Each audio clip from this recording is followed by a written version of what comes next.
فأعوذ بالله من الشيطان الرجيم بسم الله الرحمن الرحيم وما أرسلناك إلا رحمة للعالمين وقال رسول الله صلى الله عليه وسلم بعثت لأتمم مكارم الأخلاق أو كما قال عليه الصلاة والسلام অধ্যকার আয়োজিত আজকের এই বিশাল সিরাত সেমিনারের সম্মানিত সভাপতি ও বিজ্ঞ বিচারক মণ্ডলী ও আমার সামনে উপবিষ্ট দূর দূরান্ত থেকে আগত ইলমে দ্বীন পিপাসু ছাত্র ভাইয়েরা সবাইকে জানাই আমার আন্তরিক মুবারকবাদ।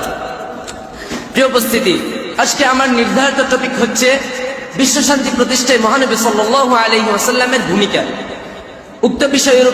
উক্ত বিষয়ের উপর সময়ের সংক্ষিপ্ত পরিসরে কিঞ্চিত আলোকপাত করার প্রয়োগ চালাবো ইনশাআল্লাহ ওয়া মা তাওফীকি ইল্লা বিল্লাহ।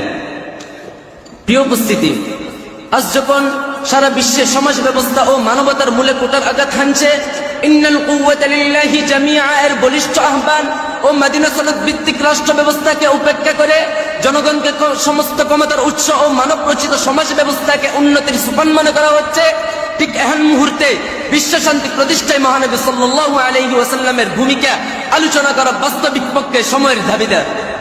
উপস্থিত হাজিরিন, এই পৃথিবীতে বহু প্রেসিডেন্ট অতীত হয়েছেন, কিন্তু মহানবী সাল্লাল্লাহু আলাইহি ওয়াসাল্লাম বিশ্ববাসীকে যে মডেল রাষ্ট্র উপহার দিয়েছেন তা পৃথিবীর ইতিহাসে বিরল। কেন তিনি এমন এক বিভীষিকাময় অবস্থায় এ ধারায় আগমন করেছেন যখন মানুষের মধ্যে মানবতা ও সভ্যতার লেশ মাত্রাও ছিল না। মানব জাতি গগনবিদারী আওয়াজ তুলে চিৎকার করে বলেছিল, কেউ কি আছো যে আমাদেরকে একজন রাহবার দিবে? আমরা শান্তিতে বাঁচতে চাই। মানব জাতি বলেছিল, কেউ কি আছো যে আমাদেরকে একজন কান্ডারি দিবে? আমরা শান্তিতে মানুষ হয়ে বাঁচতে চাই।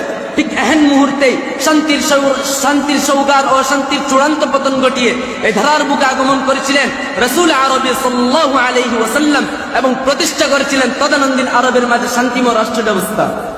তাই তো দেখা যায় তিনি যখন ধীরে ধীরে শৈশব কৈশোর পেরিয়ে নবযৌবনে পদার্পণ করেন, তখন তিনি দেখতে পান সমাজের মাঝে অন্যায়, অবিচার, জুলুম, নির্যাতন, টর্চার আরবের লোকগুলোকে প্রায় মানুষরূপী পশুতে পরিণত করেছিল। তখন তিনি সমাজ থেকে অন্যায়, টর্চার দূর করার লক্ষ্যে সমাজ থেকে নির্যাতন নির্মূল করার উদ্দেশ্যে ঘোষণা করেছিলেন, ইয়া আইয়ুহান নাস কুলু লা ইলাহা ইল্লাল্লাহ তুফলিহুন। ফলে মানুষ খুঁজে পেয়েছিল মানবতা ও সুশৃঙ্খল সমাজ। শুধু তাই নয়, সমাজ থেকে শ্রেণী বৈষম্য নির্মূল করার উদ্দেশ্যে তিনি সুচ্চার কণ্ঠে ঘোষণা করেছিলেন, ইন্নামাল মুমিনুনা ইখওয়া। আরো ঘোষণা করেছিলেন, আল মুসলিমু আখুল মুসলিম।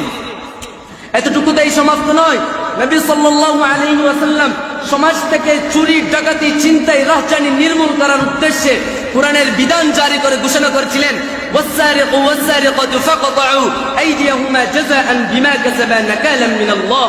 ফলে আরবে ফিরে এসেছিল শান্তির বাড়িধারা।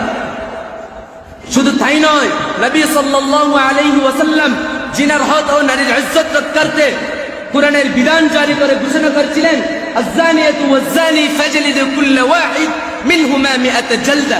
ফলে তৎকালীন যুগে কোন নারীকে দর্শিত হতে শোনা যায়নি। বাট বর্তমান যুগে কিছু প্রগতিবাদীদের লেকচার শোনাবাদ হতে হয়। তারা বলে, ইসলামী আইনের কথা বলে কেন আমার বোনকে জিনার হদ লাগাতে হবে? আমি তাদেরকে এই অকেশন থেকে সেই স্পষ্ট ভাষায় বলে দিতে চাই, ইতিহাসের কথা উল্টে দেখুন। ইতিহাসে কোন কথা আছে যে যুগে নারী হয়ে জন্মানোটাকে পাপ মনে করা হতো, যে যুগে নারী হয়ে বেঁচে থাকার নিম্নতম অধিকার ছিল না, সেই যুগেই নবী সাল্লাল্লাহু আলাইহি ওয়াসাল্লাম নারীর ইজ্জতকে সুউচ্চ মাকামে আসীন করে ঘোষণা করেছিলেন, আল জান্নাতু তাহতা কদামিল উম্মাহাত। উপস্থিত হাজিরিন, ব্রিটিশ মনীষী জর্জ বার্নার্ড শো 1933 সালে দ্য লাইট নামক একটি পত্রিকার সাক্ষাৎকারে রাসূল আরবি সাল্লাল্লাহু আলাইহি ওয়াসাল্লাম সম্পর্কে বলেছিলেন, I believe that if a man like Muhammad sallallahu alayhi wa sallam were to ascend to dictatorship of the modern world, he would success in solving its problems in a way.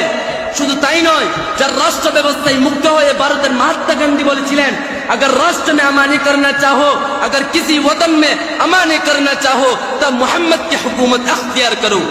प्रिय उपस्थिति, আজ যদি আমরা সারা বিশ্বে শান্তি প্রতিষ্ঠা করতে চাই, তাহলে মহানবী সাল্লাল্লাহু আলাইহি ওয়াসাল্লামকে আইডল মানা ব্যতীত কোনো বিকল্প রাস্তা নাই। সুতরাং আল্লাহ তাআলা আমাদেরকে মহানবী সাল্লাল্লাহু আলাইহি ওয়াসাল্লামকে আইডল মেনে বিশ্বে শান্তি প্রতিষ্ঠা করার তৌফিক দান করুন। নাসরুম মিনাল্লাহি ওয়া ফাতহুন করিব ওয়া বাশশিরিল মুমিনিন। ওয়াসসালামু আলাইকুম ওয়া রাহমাতুল্লাহি ওয়া বারাকাতুহু।